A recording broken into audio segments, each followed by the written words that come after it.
গাজীপুর, খুলনা ও সিলেটে বাটা শোরুম সহ কয়েকটি দোকানে ভাঙচুর, লুটপাটের ঘটনায় এ পর্যন্ত ৩৮ জনকে আটক করা হয়েছে। এর মধ্যে গাজীপুরের বোরবাজার এলাকা থেকে ৪ জনকে গ্রেপ্তার করেছে যৌথ বাহিনী। এ বিষয়ে আরও জানাতে সিলেট থেকে আমাদের সাথে যুক্ত আছেন সহকর্মী রানা মজুমদার। রানা মজুমদার, যে হামলা হচ্ছে গতকাল থেকেই আসলে জড়িতদের বিচারের আওতায় আনতে এক ধরনের অভিযান চলছে। এখন পর্যন্ত সর্বশেষ খবর যতটুকু জানি ৪৯ জনকে গ্রেপ্তার করা হয়েছে।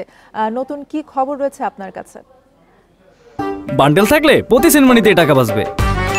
বিকাশ সেনমানি বান্ডেল কিনে জিতুন প্রতি লেনদেনে। দেখুন, আসলে ঘটনার পর গতকালকে থেকেই কিন্তু আমরা দেখেছি যে পুলিশ প্রশাসন বেশ তৎপর রয়েছে এবং তারা কিন্তু গতকালকে এই ঘটনার পর থেকেই তারা বিভিন্নভাবে শহরের বিভিন্ন জায়গায় তারা অভিযান চালিয়ে যাচ্ছেন এবং এক্ষেত্রে পুলিশের যারা ঊর্ধ্বতন কর্মকর্তারা যারা রয়েছে তাদের সঙ্গে আমরা কথা বলেছিলাম।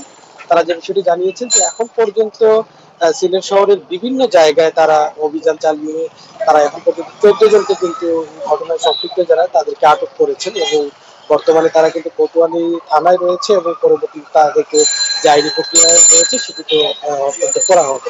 এবং পাশাপাশি এখন আমরা যে জায়গাটিতে অবস্থান করছি সেটি হলো শহরের মিরবক্সটোলা এবং এখানে কিন্তু পুলিশ কমিশনার যিনি রয়েছেন সিলেট মহানগর পুলিশের, তিনি কিন্তু এখানে এসে যে ঘটনাস্থল সেটি কিন্তু এখন পরিদর্শন করছেন।